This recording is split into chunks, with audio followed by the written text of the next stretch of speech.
في الملك ولم يكن له ولي من الذل وكبره تكبيرا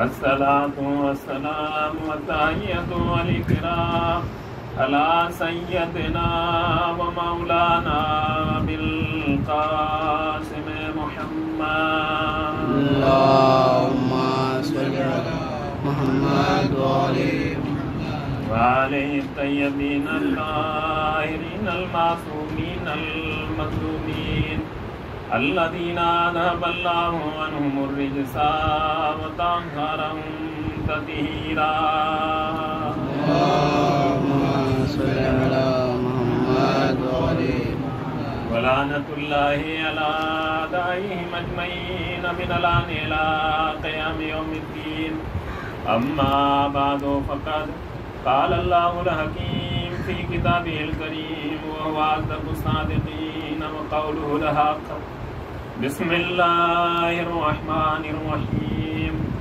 تبارك الذي بيده الملك وهو على كل شيء قدير الذي خلق الموت والحياة ليبلوكم أيكم أحسن عملا صلوات اللهم صل على محمد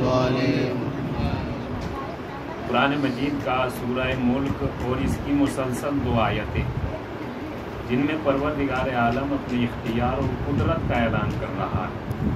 پہلے اختیار کا اعلان ہے، پھر قدرت کا اعلان ہے، اور دوسری آیت میں موت اور زندگی کا اعلان ہو رہا ہے. ارشاد الہی ہے کہ بابرکت ہے وہ ذات کہ جس کے اختیار میں ملک ہے اور وہ ہر چیز پر قدرت رکھتا ہے.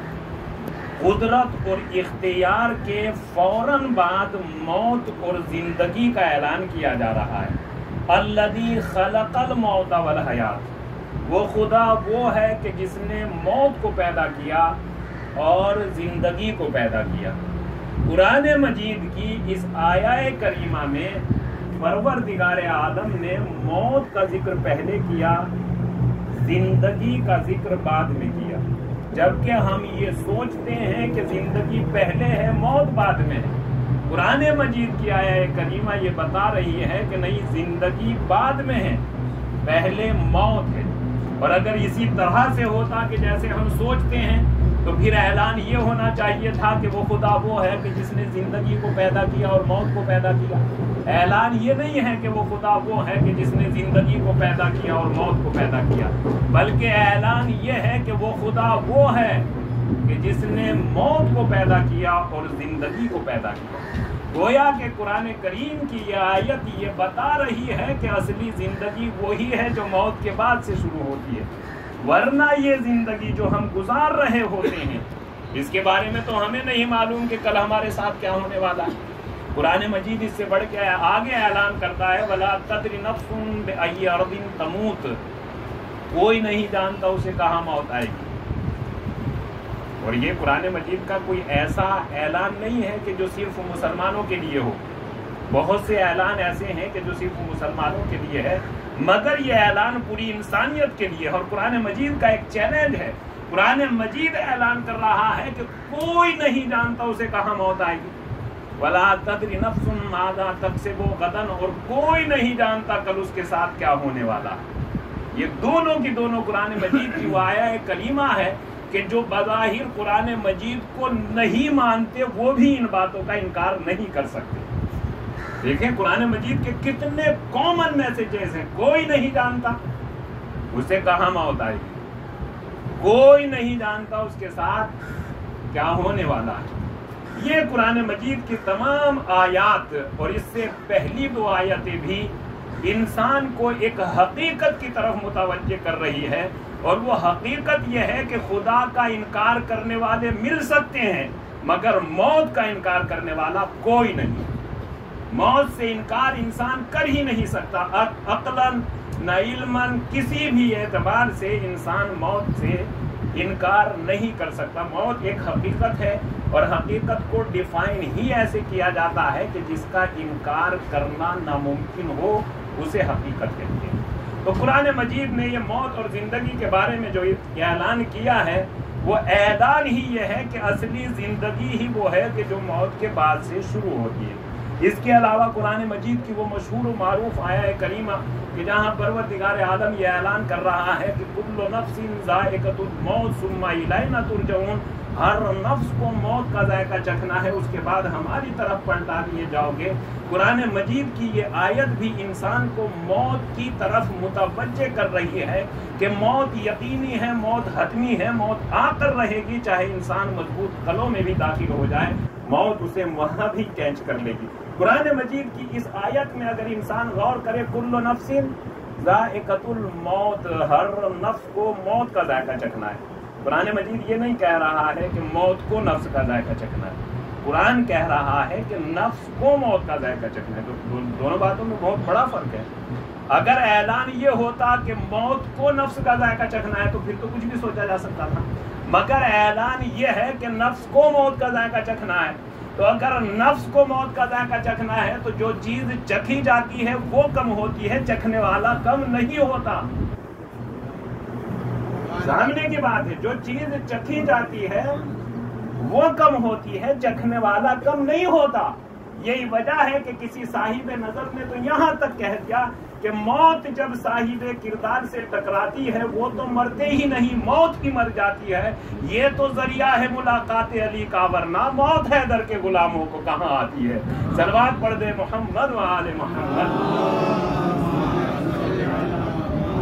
بہرحال یہ ایک راستہ ہے، یہ ایک طریقہ ہے، موت کے بعد بھی انسان کی ایک زندگی ہے جسے زندگی جاویدانی کہتے ہیں۔ اصلی زندگی وہی ہے جو موت کے بعد سے شروع ہوتی ہے۔